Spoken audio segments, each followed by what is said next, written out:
terima kasih diucapkan kepada adik-adiknya wakil keluarga. InsyaAllah kita akan mulakan yang kita pada hari ini sekitar ini. Siapa yang tak cukup lagi? Boleh dapat ya? 10 ringgit. Ada nak? Terima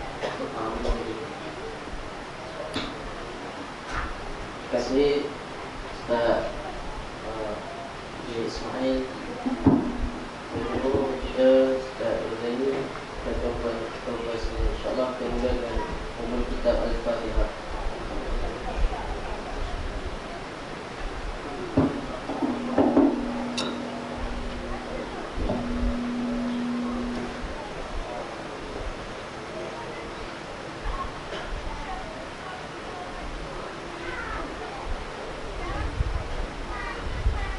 Dan disilakan Guru untuk meneruskan pilihan itu insyaAllah.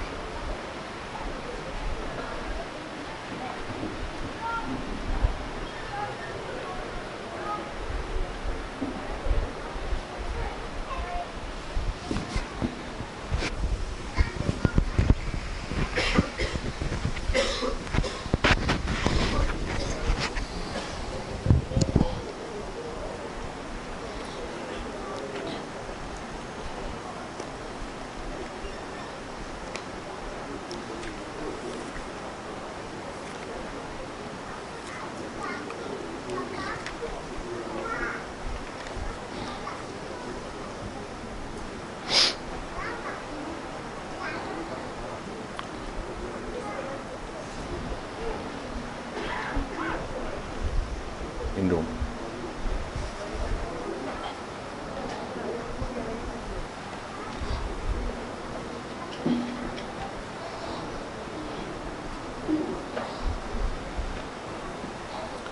Assalamualaikum warahmatullahi wabarakatuh. Alhamdulillahi rabbil alamin, wassalatu wassalam ala asyrafil anbiya'i wal mursalin wa ala alihi wa sahbihi ajma'in. Subhanaka la ilma lana illa ma 'allamtana innaka antal alimul hakim. La haula wa la quwwata illa billahil aliyyil azim. Rabbi shrah li sadri wa yassir li amri wa hlul 'uqdatam min lisani yafqahu qawli. Allahumma iftah 'alaina bi futuhil 'arifin bik. Allahumma ij'alna minal ladzina yastami'una al-qawla fayattabi'una ahsana. Allahumma 'allimna bima jahilna wanfa'na bima 'allamtana وزدنا علما نافعا يا رب العالمين. قال الشيخ مصنف رحمه الله تعالى ونفعنا به وبعلومه في الدارين آمين.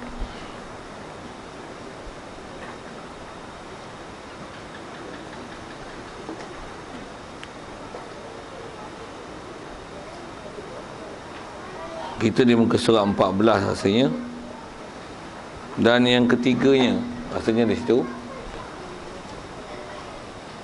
air yang suci pada dirinya tiada menyucikan yang lain, iaitu air mustakmal pada mengangkatkan hadas, iaitu air kali pertama pada wudu yang wajib dan mandi yang wajib, atau air yang mustakmal pada menghilangkan najis jika tiada berubah dan tiada bertambah pada timbangannya. Kemudian daripada bercerainya daripada barang yang ada ia, kemudian daripada dikira-kirakan qadar menghisap yang dibasuhnya. Hadirin sekalian, marilah kita rasakan syukur dan terima kasih kita ke Allah SWT, kesyukuran di atas nikmat hidup yang masih diberi, syukur kita di atas hidup yang Allah Ta'ala beri ke kita dengan dilahirkan kita di kalangan orang Islam. Maka dapatlah kita Islam sejak lahir lagi, mak ayah kita Islam, maka Islamlah kita. Syukur lebih-lebih lagi yang Allah Ta'ala mudahkan kita lorong-lorong ilmu dan dicampakkan kita ke tempat ilmu, yang dengan itu kita duk bersibuk dengan ilmu, berbimbang dengan ilmu dalam usaha untuk mempertingkatkan ilmu, dan insya-Allah kita teruskan perjuangan ilmu yang insya-Allah sampai ke akhir hayat kita. Dalam proses untuk terus memahami ilmu, kerana menjunjung sabda Nabi SAW, tuntutlah ilmu daripada buayan hingga ke liang lahat. Syukur dia Allah Ta'ala mudahkan kita ke majlis ilmu itu, yang dengan ilmu-ilmu tersebut dapat kita membenarkan semua ajaran yang dibawa datang oleh Nabi kita Muhammad sallallahu alaihi wasallam, yang dengan membenarkan di hati kita semua ajaran yang dibawanya, itulah dikatakan iman. Jadi syukur kita dapat nikmat Islam, dimudahkan kita jalan ilmu dengan membenarkan di hati apa ajaran Rasulullah itu, dapatlah kita iman. Syukur kesihatan, kelapangan masa, hidayat taufik masih dikekalkan, dapat kita berkumpul pagi ini di surau yang begitu nyaman dan syahdu. Dah sejuk pun buka kipas tak lagi. Tu syahdu dia tu. Yang hari tu telah kita tangguhkan sebulan pasal bercuti di bulan 12 hari tu. InsyaAllah kita manfaatkan masa yang ada ini meneruskan pengajian untuk kita sambung bacaan kitab daripada Matlaul Badarain, insyaAllah. Baik, insyaAllah kita nak sambung ni, kata dia yang ketiga dalam bahagian air. Jadi kita sambung ni, kita kitab fiqh Matlaul Badarain, dan kita duk bicara ni bab air, masih bab asas dalam bab fiqh kita. Jadi bab bahagian air yang kalau ikut yang pertama kita dah bicara dulu adalah kalau nisbah hukum air yang suci pada dirinya dan menyucikan lain. Mutlak kita dah bicara dulu. Mutlak maksud apa? Mutlak tu maksudnya tak ada kait. Kalau ada kait pun kait tak lazim, ada kait lazim. Begitu juga yang telah kita bicara adalah air yang dia suci pada dirinya, dia menyucikan yang lain, tapi nisbah menggunakan di badan adalah makruh. Arabnya panggil air musyammas, air terjemah matahari. Macam mana definisi dan kategori yang kita bicara dulu dah kita lihat apa dalam kitab. Juga sambil-sambil itu kita ada sebut isu-isu menggunakan air dengan mesin basuh kan.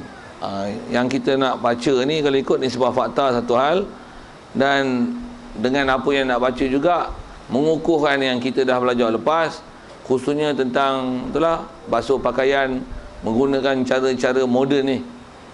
Yang kalau kita tak belajar fiqh, hanya berdasarkan tengok kebiasaan orang basuh, kita tak ada ilmu bagaimana mengikut kaedah syarak kita, mengikut kaedah ajaran Rasulullah SAW. Untuk kita, khususnya kita bicara ni masih bab air, bab asas dalam bab ibadat kita. Bab ni macam mana yang Rasulullah ajar, orang Ta'ala ajar, takut kita tak laksanakan macam mana sepatutnya, bahkan nanti kita akan buat dengan tak cukup ajar. Bahasa kasar dia, kurang ajar. Bukan kurang ajar atau biadab, tapi kita kurang ajar dengan mana membuat sesuatu tak mengikut prosedur syarak.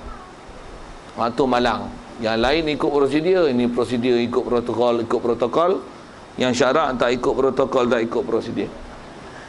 Jadi insyaAllah yang kita nak sambung ni, kalau nisbah pernyataan tu dia nak sebut, dan kita nak bicara tentang air ketiga. Rasa di situ kita. Ketiganya, air yang suci pada dirinya tiada menyucikan yang lain. Yang ni hukum. Air ni dari sebah dia suci. Maksud dia suci, dia bukanlah najis. Tapi kekuatan dia tak boleh menyucikan yang lain, kerana dia hanya suci. Dan yang nak bicara yang ni, air ni yang kita nak bicara ni, dia suci pada diri dia, tak boleh menyucikan yang lain, atas nama mustakmal. Okey, kita rasanya kalau belajar bab air biasa dengar, cuba perhati elok-elok macam mana nak mantapkan fahaman kita tentang mustakmal. Pasal kita sedia faham dah dan biasa guna dah. Kalau kita dah belajar fiqh dengan cara kitab lama mengikut mazhab Syafi'i ni, memang tak asing lah perkataan mustakmal tu. Cuma kadang-kadang tak kejap. Kejap tak kejap tu tengok. Kita baca dulu rasanya, betul kita tengok keliling kita macam mana nak bagi hukum tu. Baik, apa dia air yang nak bicara dengan hukum ni? Itulah air mustakmal. Mustakmal ni mustakmal mana? Terjemah asal mustakmal ialah air yang diguna. Terjemah. Satu, bila sebut mustakmal ni dia kena syarah panjang sikit. Guna untuk apa? Sikit saya buat misal. Kalau katalah air basuh tangan, air tu baru ambil. Kalau air basuh tangan ada bahagian atas, bahagian bawah. Faham? kita pun basuh tangan. Tangan pun tangan tergantung. Bukan pegang tai, bukan najis. Nak makan nasi, basuh tangan. Pakailah air tu. Air tadahan tu. Soal, suci tak? Suci tapi tak menyucikan. Kenapa tak boleh menyucikan pula? Pasal dah jadi air mustamal. Mustamal untuk apa? Mustamal untuk basuh tangan. Betul ke? Bagus. Saya suka jawapan tu. Pasal memang saya suka reflect balik. Saya seorang je ngajar lagi, aku seorang je faham. Air yang telah diguna untuk basuh tangan, betul dari segi perkataan mustamal untuk basuh tangan. Tapi adakah dia mustamal? Tak. Terkejut beruk lah, bagus. Terkejut beruk. Saja guna bahasa kasar gitu kan. Terkejut beruknya ni kata mustamal tapi tak mustamal. Tak mustamal. Air tu hukum mutlak lagi. Cuma air yang saya sebut ni, dengar, air basuh tangan yang baru ambil, bekas pun bersih lagi kan. Kita basuh tangan pun, saya kata tangan tergantung, tak ada pegang najis apa-apa, basuh tangan. Memanglah basuh tangan. Air yang dalam bekas ni kita ambil air elok pula. Air ni air elok lah. Kalau atas nama mutlak lah. Kalau ambil air kopi lah. Kalau air ikan lah.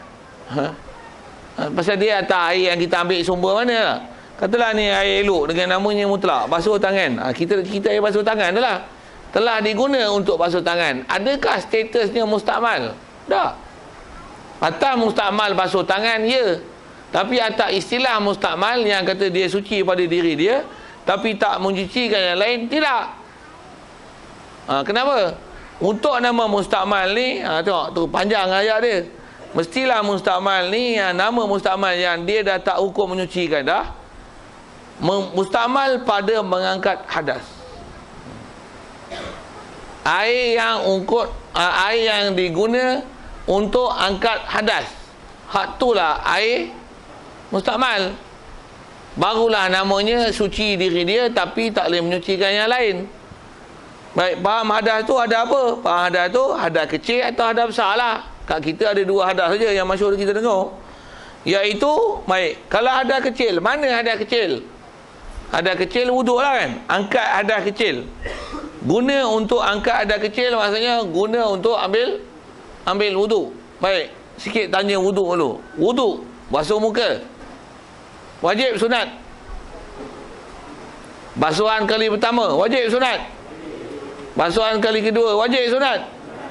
Ya ke? Bukan wajib ke? Belajar Bulughul Maram macam mana? No, ustaznya pun ada. Senang. Kalau tak kata basuhan kali pertama wajib, basuhan kedua masih wajib. Tapi kita dah biasa pakai basuhan pertama wajib, basuhan kedua sunat. Kena syarah sikit. Basuhan kedua sunat ni yang mana sunat? Jika basuhan yang pertama telah meratai mana sempadan yang sepatutnya dibasuh dan disapu, barulah basuhan kedua sunat. Jadi yang mengangkat hadas yang mana? Faham soalan tu? Angkat hadas tentulah basuhan wajib. Yang sunat bukan hukum angkat hadas. Baik, jadi yang nama mustakmal ni air kali pertama pada wudu. Air mana? Wuduk mana? Wuduk yang wajib. Istilah wuduk wajib ni wuduk yang tak dapat tidak daripadanya. Mesti kena wuduk situ. Sama ada wuduk tu untuk sembahyang, wuduk tu untuk sentuh Quran, wuduk apa saja tempat yang perlukan wuduk. Wuduk tu panggil wuduk wajib. Dan wuduk wajib ialah wuduk tu sendiri wajib dengan mana tak dapat tidak daripadanya. Dan wuduk wajib tu dengan mana wuduk yang basuhan wajib. Itulah air yang jadi mustakmal. Mana-mana basuhan yang dia bukan wajib, air tersebut adalah mutlak. Boleh faham tak fakta macam tu? Boleh? Tengok, bagi faham tau. Kita ambil ke muka dulu, senang, fokus. Ambil muka, niat, sabu, ajar ke wuduk ada orang Ta'ala. Buah pilah ada janggut kan, ambil janggut tu. Air apa tu? Tidur apa? Ayat apa ni? Pasal apa Mustamal? Basuhan muka yang wajib. Pasal wuduk tak dapat tidak, mesti basuh muka. Ambil air lagi.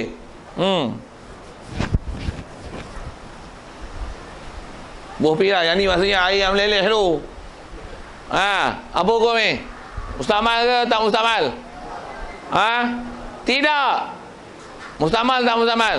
Tidak. Tu nak bagi faham elok tu. Mustamal tak mustamal? Tidak. Jawab, siapa tidak? Saya dah jawab dah hukum, bagi huraian ni. Huraian tu tak apa faham tu. Tu lah kena ngaji. Pasal basuhan kedua sunat. Basuhan kedua bukan ke ahdas. Basuhan kedua sunat. Air basuhan sunat tak jadi mustakmal. Kalau air tu tak mustakmal, ni air basuhan kedua. Tengok. Boleh tak macam ni? Untuk sapuan ketiga, ambil pula lagi. Air apa ni? Mutlak lagi. Pasal apa mutlak? Basuhan ketiga sunat mutlak ni. Air ni boleh pakai untuk tangan.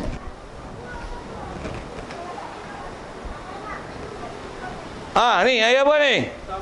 Pasal apa mustamal? Basuhan pertama tangan fardu, wajib, mustamal. Buang. Ambil lain. Basuhan kedua mutlak. Pasal apa? Basuhan kedua sunat mutlak, pakai lagi. Bohong. Ngaji mesti faham. Ngaji sia-sia tak faham, penat dia datang jauh-jauh. Mutlak lagi. Boleh pakai ni? Boleh. Bersilat lagi dia.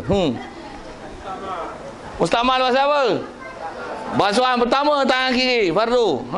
Baik.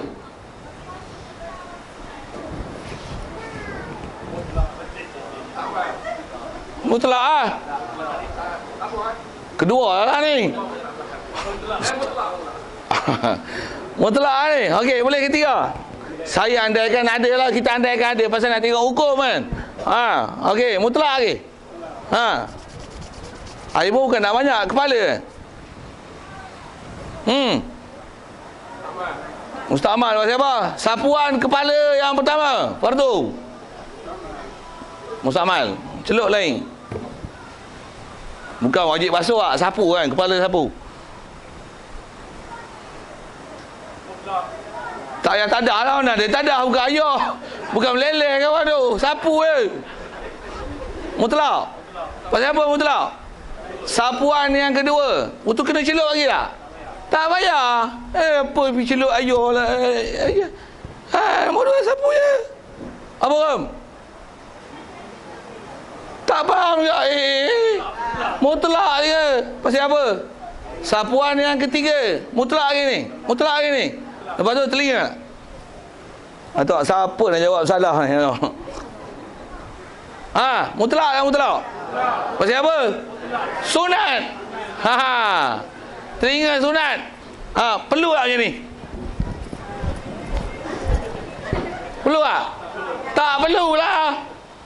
Nampak tu tak ngaji betul. Selalu duduk-duduk macam mana? Macam tu kan tak? Dengar saya sebut bengong. Hari ni baru tahu. Bengong. Tak nak belajar. Bukan dulu pun biasa tak belajar macam saya sebut ni. Hari ni baru tahu betul tak? Padan dengan muka. Bodoh tu namanya. Okey, sedap pun bodoh. Tak, tujuannya nak pergi terentak sikit baru faham. Balik tu itulah korang tak mau ngaji ke kota raja. Ingat pandai ingat ke? Aku tanya mustamal pun tak faham. Hubung kan. Tu probot lah suruh main mengaji. Itulah kaedah kita.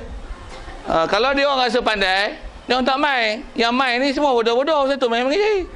Yang tak main tu, satu pandai, satu tak mengaji. Kita tunjukkan bodoh dia.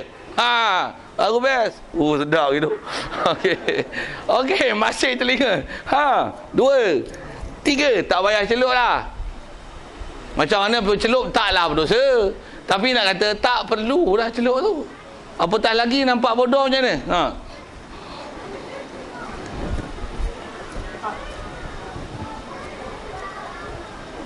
Enak deh. Mula cakap Tamil lah. Ya dah ni sering ni mula lagi ah. Oi, apa buat kerja macam ni? Wuduk dia dah selesai tangan tu, kepala, tambah kepala dan telinga tu. 1, ya, mustamal. 2, mutlak lagi, mutlak terus saja. 10 kali pun tak apa, mutlak lagi. Bukan basuh, bukan sapu fardu. Untuk telinga. Bukan. Kan itu. Itu. Okey, siap. Kaki. Ya. Dari dalam bekas. Nantu nanti sat. Bekas atau paip nanti sat. Memang kita nak sebut buat tu lah nanti kan. Bagi selesai tang, bagi faham. Jadi faham tu elok tu kolah lah tu. Betul faham apa? Ya. Kolah yang maksudnya kolah apa, faham kolah ni air banyak lah. Banyak tu apa nanti jumpa. Ataupun paip pun serupa lah. Kadang macam tu juga lah. Macam tu juga lah. Jadi maksudnya sumber air tu sumber air mutlak lah. Tu maksud dia. Ya. Kalau air bekas kecil dia masalah sikit. Dan kena mengaji lah tu. Tahu sebut biar kan. Pasal kita memang duk bicara bab tu. Bila kita nak basuh muka, nak basuh apa? Muka. Tangan ni celup je lah. Soal mustamal lah. Katalah ni bekas kan, gayung. Nak basuh muka ni, nak basuh muka, yang celup apa? Soal mustamal lah tu. Tu. Mustamal lah. Mustamal pasal apa? Pasal celup. Celup je mustamal. Tidak. Tu jangan buat bodoh. Kali pertama pun ni nak basuh apa? Yang celup apa? Mutlak lagi lah tu. Mutlak lah tu. Dah jekah tu. Okey, Abu. Mustamal lah. Okey, buang. Okey. Sekarang fardu dah selesai sini. Bila fardu dah selesai sini, dia akan asal hukumnya automatik dia akan pergi tangan dah. Fardu dah selesai. Dah selesai semua. Deng. Dia akan pergi kat fardu. Tangan. Celup. Mustamal itu. Yang ni yang kena pandai nak. Bila yang ni pertama mutlak, dia akan pergi yang kedua. Sekarang nak basuh apa? Nak basuh tangan, nak basuh muka? Basuh muka lagi lah pasal nak buat 3 kali. Sekali pun untuk basuh muka. Tapi sekarang tangan tu dah ada keberangkalian untuk terbasuh ke dia. Yang ni yang ulama ajar. Macam mana? Jangan dia kalau tak niat apa-apa, celup. Sekarang kalau ikut fardu gilir kedua, yang tangan, celup mustamal. Pasal apa dia akan hukum terbasuh tangan? Celup mustamal. Untuk macam mana nak celup tak jadi mustamal? Jangan niat basuh tangan. Untuk macam mana? Aku nak ambil air ni nak basuh muka. Dia punya niat macam tu lah. Aku nak ambil air ni basuh muka. Aku nak ambil air ni nak basuh muka. Soal mustamal lah tu. Pasal apa? Pasal kita dah niat nak ambil air nak basuh muka, bukan niat basuh tangan. Saja nak gunakan bahasa Melayu tu. Ulama-ulama kita kadang-kadang digunakan bahasa niatkan tangan ni sebagai gayung. Payah nak niat gayung, tangan ni gayung. Payah gitu. Payah tu. Tu saya tak transfer dengan niatnya tu. Macam mana? Niat aku nak basuh muka kali kedua. Jadi bila nak basuh muka, basuh tangan lah tu. Tidaklah, tu tangan buat apa? Nak cedok lah. Tu maksud niat tangan buat gayung tu. Boleh? Faham? Itu aku nak basuh muka. Mutlak ni. Tak payah cedok dah. Air pun sikit. Ambil wuduk kat Mekah lah tu. Bofi tu. Boleh. Macam mana pun saya tak fokus, tak ambil kan. Terus ambil lah. Air pun sikit je. Tak ada nak kutip pun. Lekat kat janggut tak turun.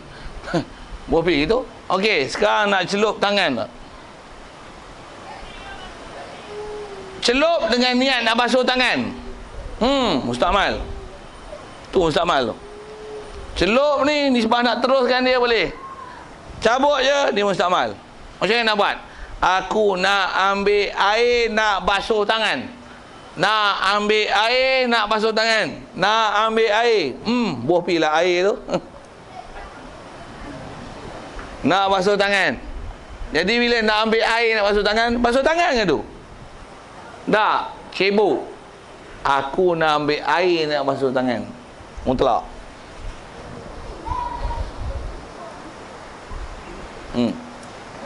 Mutlak. Lepas tangan kanan dan kiri pula. Kalau tu ambil air nak basuh tangan juga. Kali kedua kena niat tu. Aku nak ambil air nak basuh tangan. Kalau boleh ambil ni. Selagi tak selesai tangan kiri, mesti ada niat tu. Kalau tangan kiri dah selesai, tengok contoh lagi. Aku nak ambil air nak basuh tangan kiri. Okey, tangan kiri yang fardu dah selesai, kanan dah selesai. Sekarang kalau nak ambil pun nak buat apa? Kepala. Tak payah niat apa-apa lah. Dah siapa? Kepala bukan ambil kepala gelembung tu. Itu celup kepala dalam air. Mustakmal lah sini. Ni yang celup tangan. Tangan dah tak ada yang fardu pasal semua dah selesai fardunya. Selesai dah fardunya. Jadi celup. Tak payah niat apa-apa. Pasal apa tak payah niat apa-apa? Pasal tak ada apa-apa yang mencederakan air tu yang menyebabkan mustakmal ni dia. Okey, boleh. Waktu tu ambil je sapu kepala. Waktu tu mustakmal lah kepala dia. Ambil. Yang ni terus lah. Kaki lah. Tak payah tunjuk kaki, nampak kurang ajar kan. Okey. Soal lah tu. Boleh? Faham tak faham tu? Ya. Kali pertama kita ambil air, kita basuh. Air tu jadi air mustakmal. Air apa? Basuh apa? Basuh muka. Air apa yang mustakmal? Air apa? Yang tinggal dalam bekas ni. Kita ambil Basuh muka. jadi air yang pertama tu air mustakmal. Mana yang mustakmal? Yang jatuh daripada muka. Yang batu pada muka ni mustakmal, betul. Tu apa tu? Okey, lepas tu? Jadi tangan ni nak celup kali kedua je. Tangan ni nak bikin lagu sebab air mesti Ya, bagus soalan tu. Tangan ni kalau ikut kaedahnya, kalau ada kebasahan apa yang ada cukuplah, dia bukan air najis. Cuma memanglah air yang ada tu mustakmal. Okey. Yang tu jugalah antara yang kena pelihara. Cuma kalau atas soalannya adakah tangan ni perlu dikeringkan untuk celup, masyhur dalam kitab fiqh dia sebut tak payah. Cuma jangan macam ni. Ni kolak, ni cebok. Basuh muka. Turun ni. Masuk dalam bekas ni. Itu apa hukum? Air mustakmal masuk dalam air mutlak. Okey. Yang tu nak jaga tu. Jadi baki yang di muka ni kan, yang kat tangan yang kita ni, kalau katalah dia basah ni, air mustakmal lah tu. Memang istilahnya ada baki. Okey. Yang ni pun kena tengok hukum. Bagus soalan tu. Memang saya nak fokus itu. Kaedah fiqahnya macam ni. Air yang mustakmal ni. Air mustakmal memang kena jaga, jangan masuk semula ke sana. Dan air mustakmal ni, dia akan masuk dalam fiqah yang kita akan belajar nanti. Dia hukum, ada hari tu kita sebut sambil lalu, air mutaghayyir. Air gelas jak macam ni, saya ambil secubit gula. Rasa tak gula? Secubit. Campur tak gula? Mutlak lah air ni. Kalau dia masih mutlak, masih putih kan. Katalah ambil air semua mutlak, mutlak lagi tak? Pasal apa mutlak? Pasal tak berubah. Campur benda suci yang tak merubah warna dan bau sifat air, bau, rupa dan rasa, air ni adalah okey, mutlak. Bila dia mutlak? Jika campuran tu sikit. Kalau ambil sekoleh gula, tuang macam manis. Apa hukum air ni? Bukan mustakmal. Tu kena ngaji lain. Nama dia bukan mustakmal pasal bukan guna untuk sapu wudu. Ambil gula bubur lah. tak panggil mustakmal. Nama apa? Air gula. Bagus, pandai datang air gula tu. Tapi istilah orang tak panggil air gula. Orang panggil apa? Air mutaghayyir. Qaid, ya, antaranya air yang qaid, kena kait. Air apa? Air gula. Macam mana pun dari si kategori dia panggil air mutaghayyir. Jumpa depan nantilah. Mutaghayyir ni apa? Air yang berubah sebab benda suci bercampur dengan dia dan dia berubahkan sifat air. Okey, boleh faham tak tu? Sekarang ni cebok.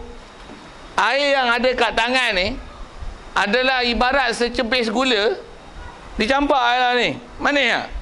Ya. Air yang kalau sekadar itu masuk dalam air mutlak, air mustakmal yang masuk, air ni tak cedera, dia masih mutlak. Satu, tak perlu lap tangan ni. Tapi kalau basuh muka, ni cebok kecil, turun. Adalah setengah kolej ni, ibarat gula setengah kolej berbual dalam bekas. Memang yang masuk tu air, tapi bukan air mutlak, air mustakmal. Kaedah sebab ulama nak tengok air itu memudaratkan ataupun tidak air mutlak ni, andaikan buah mudah gula. Tera tu gula mana ayah ni? Mana? Basuh muka, air muka ni masuk balik dalam cebok ni, yang menyebabkan air ni manis dengan kadaran air muka yang masuk, yang air mutlak itu. Air ni adalah hukum bukan mustakmal, pasal bukan pakai. Air mustakmal masuk dalam dia. Nama apa air tu? Air mutaghayyir. Nama dia air mutaghayyir. Cuma nampak tak ubah? Tak nampak. Namanya mutaghayyir takdiri. Apa benda tu? Air yang berubah warna pada takdir. Pasal kita ukur air yang masuk itu, keupayaan dia macam seolah-olah kalau disebah rasa air gula masuk dalam air ni. Kalau disebah warna, ibarat sirap, kadar itu masuk dalam air ni. Kalau disebah bau, macam air mawar, bau, rasa tak ada, warna tak ada, tapi bau ada, masukkan air mawar, kadar itu dalam bekas ni. Kalau air mawar, air sirap, air gula, kadar itu masuk dalam ni, memang air ni akan berubah. Tapi yang masuk bukan air mawar, bukan air sirap, bukan air gula. Yang masuk air mustakmal. Tapi kalau kadaran itu dia boleh mengubahkan air ni, dialah air mutaghayyir takdiri namanya. Boleh tangkap? Tangkap? Boleh faham? Faham masalah tu, faham istilah tu. Tantu tu, klien tu tak apa. Memang nak selesai situ, ya. Macam mana kalau bekas tu dia besar, seperti apa tu kolam. Jadi berubah warna tu macam mana? Berubah warna? Air tu berubah warna sebab dia pakai tutup plastik sama kan. Kolam tu besar. Air kali pertama masuk air jernih. Jadi bila kita dah ambil semayang, air tu jadi sikit. Berlumut sikit. Ya. Bak lumut, air tu kita dah bicara. Lumut tak memudaratkan air tu dari segi kemutlakannya. Jadi kalau air tu kita sebut tadi kolah kecil. Kalau air senyap, air sungai, memang air tu jatuh balik. Istilah air banyak. Air banyak tak memudaratkan dia jika apa-apa yang jatuh itu yang tanpa mengubahkan apa-apa sifat air. Satu air kolah tu 1000 orang ambil wuduk. Ambil mandi dalam tu pun tak apa. Tapi geli sikit, macam-macam ayah dia. Tapi wuduk boleh. Sah wuduk. Nak minum, it's up to you lah whether you want to drink it or not. Cakap putih sikit. I think I answer your question. Okay. Tadi rasanya masalah tu pun saya jawab tentang air tangan tu. Jadi air tangan dengan air muka situlah beza. Satu, kita mandi sikit pun masalah macam ni. Rumah perumahan, kolah yang ada bucu tu kecil je, bukan 2 kolah pun. Okey, memang tak ada air elok. Air paip, buah bila kan, sumber elok, tangki elok, tak ada masalah air tu. Pasal kita tak ada air kumbahan di Malaysia yang diproses. Tak ada air elok, hukumnya mutlak. Kita pun mandi. Mandi tu je. Pasal dia basuhan pertama air mandi. Cuma mandi tu yang nak jaga sangat, mandi apa? Mandi yang ada hadas lah. Kalau mandi juga, tapi bukan mandi hadas, tak ada masalah lah. Pasal dia bukan mandi perlu. Dia tak memustakmalkan air yang kita mandi. Jika tak mustakmal pun, jika tiada rubah bau dan rasa. Jadi kalau katalah air tu mandi wajib. Kita air kolah kecil, kita mandi, basuh kepala, boom, air tu masuk. Room. Yang masuk tu, tu sukatan dia. Kadar yang masuk dengan yang dimasuk, apabila masuk tu, adakah kadaran itu, kalau andai kata berwarna, saya sebut air syirap. Andai kata dia berasa manis, dia ialah air gula. Andai kata dia berbau, dia ialah air mawar. Adakah dia boleh mengubahkan kapasiti air yang tersebut? Jika boleh, air tersebut mudarat, dia nama mutaghayyir takdiri, tak sah dah untuk gunakan untuk mandi seterusnya. Walaupun tidak ada apa-apa najis jatuh, pasal air itu suci pada diri dia, tapi tak boleh menyucikan air lain. Serupa macam kopi, macam teh, air tebu, air sirap, air Milo, Ovaltine, Ovaltong, sama hukum. Mana boleh buat wudu? Martabat dia sama. Walaupun tengok jeroneh aja, kita bukan cerita jeroneh tak jeroneh, kita cerita hukum. Pasal benda yang mustamal masuk dalam dia, dia hukum mutaghayyir takdiri. Okey. Ada soal? Ya. Nak tanya Ustaz, kalau benda kita dengar air dalam mangkuk tu mestilah ataupun bekas tu mestilah lebih berkolakkan. Ya. Tapi kalau yang Ustaz cerita tadi Tak cukup. Tak cukup. Ya. Adakah itu dipanggil air mutlak juga? Ya, dari segi mutlak, air mutlak. Kalau kita ambil ni, katalah ada gelas ni, ambil daripada air sungai tu, Air sungai. mutlak. Mutlak. Cuma kalau kita ambil dengan tuang, tak ada masalah. Pasal kita tak celup. Kalau tuang betul Ustaz. Okey, bila celup tu yang saya ajar tu. Ini baru dapat. Tu tengok, dah lama dah hari ni baru ngaji, baru dapat maklumat. Tengok, saya betul yang saya cakap. Bagus Ustaz. Okey, bagus soalan. Ya. Dalam kitab banyak sebut dua kolam. Ya. Jadi hari ni punya sukatan dua kolam bersamaan yang baru. Berapa tu? Dia ada ke depan dah tanya tu sebut awal. Kaedah lama punya kira senang saja. 1 hasta 4 jari. Lebar, panjang, tinggi. Bahasa mudah sains ni isi padu lah. Apa pakai koman-koman lebar, panjang, tinggi? Panjang kali lebar kali tinggi. Apa tu? Isi padu mah. Isi padu. Okey. Okey, itu dengan ni lah. Kalau dengan sentimeter agak-agak berapa sentimeter ni? Tengok jari panjangnya. Dia kena ikut SOP, Standard Operation Procedure. Dia kena ikut standard lah. Janganlah kira budak-budak bantut baru beranak 2 bulan ukur jari. Hasta 4 jari. Ayah. Standard lah. Standard. Saya punya tangan standard. Okey, standard. Okey. Bukan standard. Standard lah. Maksudnya menepati piawaian. Biasalah saiz kan. Macam mana pun kalau ikut atas kadaran lani atas kira ulama', dia lebih kurang 60 cm. 60 cm. Panjang dia tengok. Satu hasta ni ada tak 2 baris, 2 pembaris pendek. Dua lagi tu lah. Ukuran dia memang nak kita sebut 1 hasta 4 jari. Itu kalau pakai manual tangan lah kan. Ukur tu. Kalau kira dengan sentimeter 60 cm. 60 satu pembaris pendek macam tu berapa sentimeter? 15 30 45 60. Betul tak? Boleh? Tengok alam maya. Yalah tak ada benda. 15 30 kan. 45 60 betul? Lebih kurang kan? Lebih kurang kan? Tengok. Saya buat siku. 4 jari. Betul? Standard 60 cm. Kali panjang lebar tinggi 60 kali 60 berapa? 3600. Campur kali lagi 60 kali 2 60 kali 3. Payah gitu. 2100 cm padu.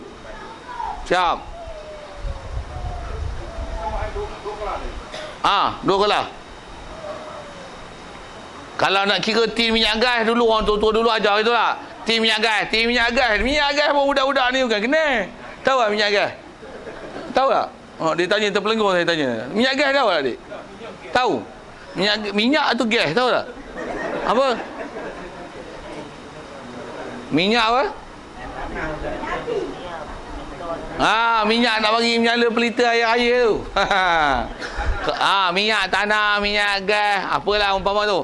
Budak-budak lah ni macam tak kenal lah tu. Mahal daripada petrol lagi minyak tu. Putih ada, biru, hijau je tak ada minyak tu. Tambah sikit. Apa saya sebut ni? Okey, nak sebut. Orang dulu sebut dengan tim minyak gas.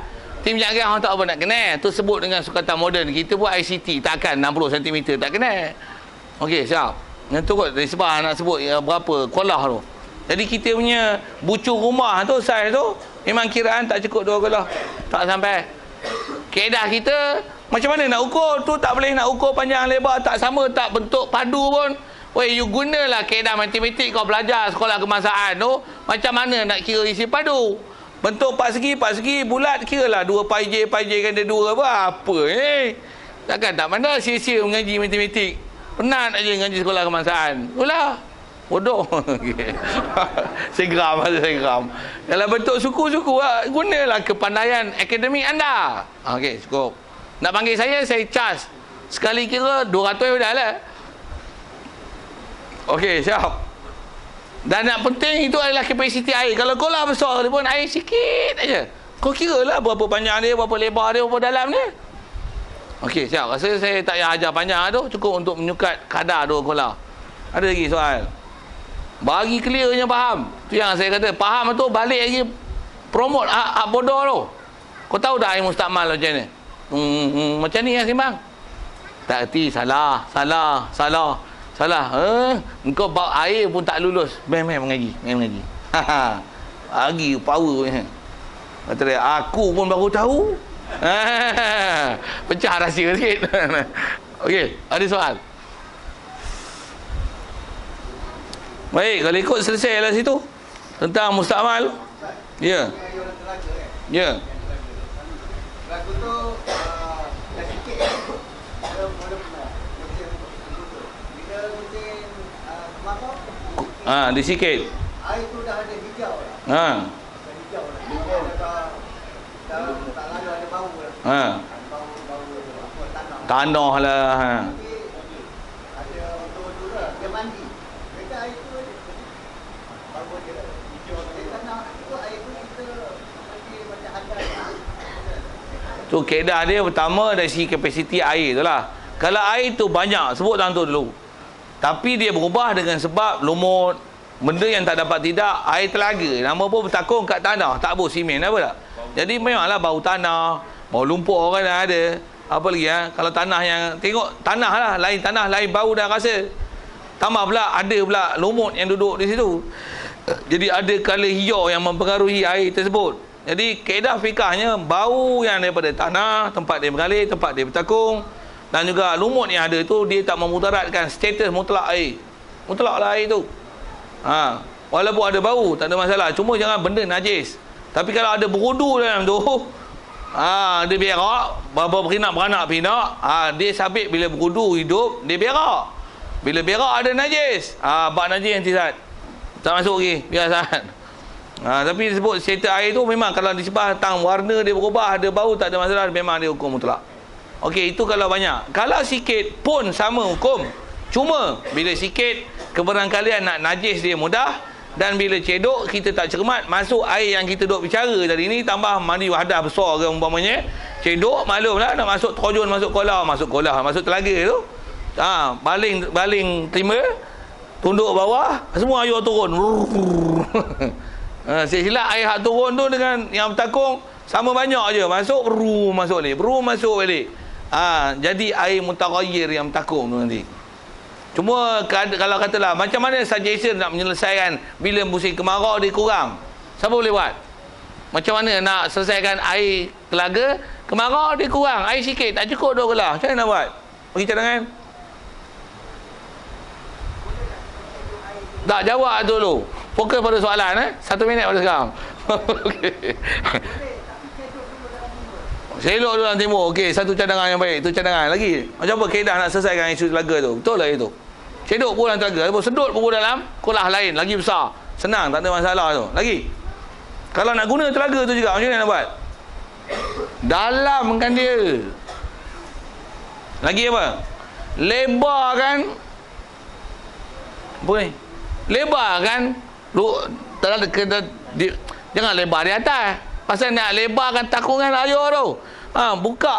Buka lagi bukaan tempat takung tu supaya dia besar di bawah. Kalau air tak bertambah tu memang kaedah dia kena sedut lah. sedut ataupun cedok buang dalam kolah lain ataupun dalam satu takungan yang lagi dengan tu ada takungan, ada paip. Mandi dengan paip ni dia mudah pasal tak masukkan air ke sana. Dah sebut macam mana cadangan tu. Gunakanlah kemahiran akademik anda untuk menyelesaikan macam mana supaya tak jadi air tu nanti memudarat untuk digunakan bersuci. Okey, ada lagi soalan? Tak ada tu, faham tak?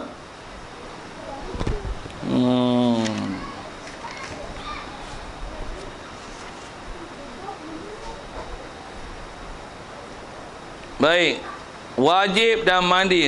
Jadi air yang kita duk bicara tadi tu asalnya air wuduk lah. Okey, soalan tadi yang pertama saya tanya tu, selesaikan boleh tak? Kita nak masuk, nak makan nasi, basuh tangan tergantung. Saya sebut air pun bekas baru.